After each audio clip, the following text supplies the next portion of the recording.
Communists are not coming for your dogs. Dog trainer Stony Dennis, hopefully I pronounced that right, he lied to you in this video. This is just another bunch of propaganda to make people think that dog ownership is some type of America, heck yeah, get a bunch of dogs even if I'm poor, or just to own dogs as showing your patriotism. The communists are not coming for your dogs, and I'll prove it to you today. And you'll notice I have some papers in my hand. So I'm going to do a couple of things right now. I'm going to kind of work Norman, so you're going to hear some clicking and treating. But in between the clicking and treating, I'm going to read you a little research I did. So this guy has to have 2 bags of freaking dog treats hanging on him. Clicking, treating. This is ridiculous. Having to constantly give a dog a treat just so it'll do stuff. That's like micromanagement. That's like control. That's already like communism right there. But this guy is going to tell you that you need to have a dog to fight communism. He's going to, let's just scroll down here. He's going to talk about some of this stuff, like the shepherds and farmers who defied the state. Sure, there's some historical examples that back up what he's lying to you about. The fact that communists want to kill your dogs. Bullshit. Communists want you to own a shit ton of dogs so they can control you. This is just fake patriotism. This is putting humans last and dogs first. We live in a country where we have over 20 people killed in 2025 so far from dog attacks. This is just a bunch of fake patriotism, fake anti-communism. Fill our life with dogs so people like this guy can be very, very rich and better than everyone else. Just like in communism, just like Mao Zedong. Give up your resources and let other people be rich. So this dog ownership, this is just like communist patriotism. Have a read right here. Communist nations promoted a form of patriotism that included the use of symbols and items, flags and leaders, and other state-approved decorations. That's dog ownership. Look at me, I own a dog. Yeah, that means you don't travel very far. That means you're probably broke. Even people that are dead broke living on financial assistance, rent assistance, they will still own 2 or 3 dogs. They can't get new shoes for their kids, but they'll have dogs. They'll have hats and shirts that say dog mom, dog dad. Their car payments are in the hole. They can't afford to buy stuff, but they'll sit there collecting taxes and keeping dogs in their life even though they can't feed themselves, which allows the government to collect taxes from other people. So this whole patriotism of dog ownership, people think it's like anti-communism. They think it's like all American, collect a bunch of dogs. No, you're participating in a communist nation form of patriotism by owning these dogs. Look at me, I own a dog. My dog is better than kids. My dog is better than this. My dog is better than that.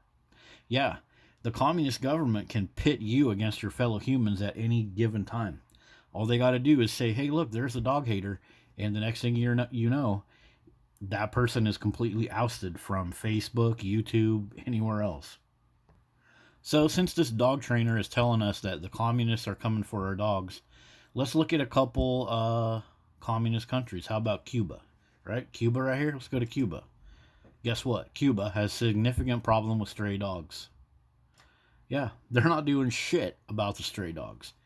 They love having stray dogs over there because the dumb shit Americans can come over there, feed the stray dogs some food, spend a bunch of money on tourism, then go back to America. Yeah, look at all this stuff. Abandoned. Many dogs are abandoned and face harsh conditions without access to food and shelter. But you see what they're doing here, guys. They're putting this also as an issue with animal welfare. So the more stray dogs that they have out in the street living, these dogs live, they have food, they have water, they have shelter. Maybe their life sucks. They're full of fleas and bugs. But they use this as a way to make you think you need to do more for animal welfare. Look at what's going on in Cuba. Look at all these poor dogs. You need to send over some tax shelter organizations and bring some dogs from Cuba. They love having a bunch of extra dogs because it's a way to control you. Yeah, look at any of these articles, guys. Cuba, communist country, has a huge problem with dogs. They're not going to spay and neuter them. They're not going to get rid of them.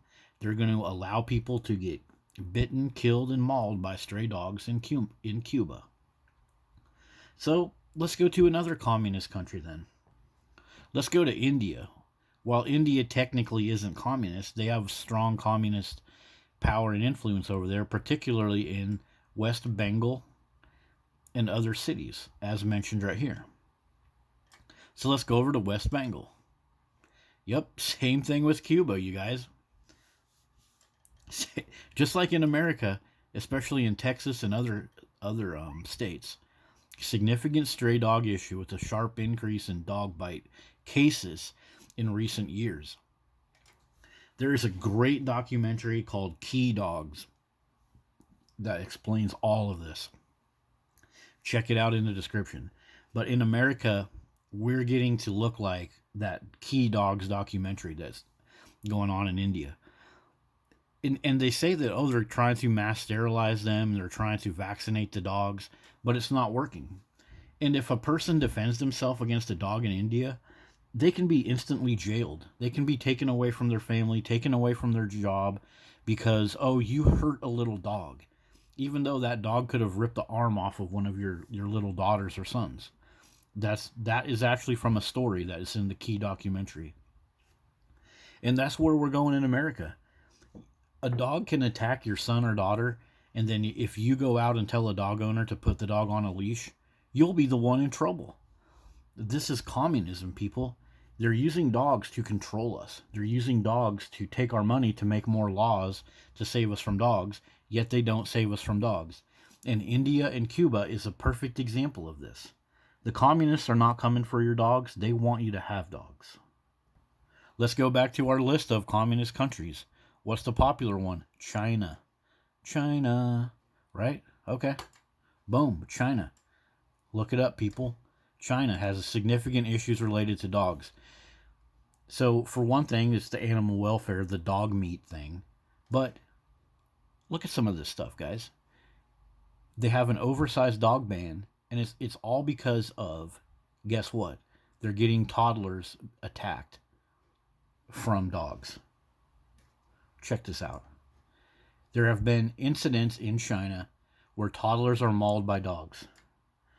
So even though in China they cook dogs for meat, still they're not going to do jack shit to get rid of those dogs. For one thing, Americans go over to China, collect up a bunch of sick, nasty, gross dogs, bring them back to America, sell them to Americans. We already have poor people and poor dogs and hungry dogs and hoarding situations. But Americans still go to China and collect up dozens and hundreds of dogs to bring back to USA. China loves it. They love having dogs. China, the communist country, they're not going to do jack shit about all the nasty dogs and nasty dog situations that they have. Because it allows them to control where you spend your money, where China people spend their money. Yep.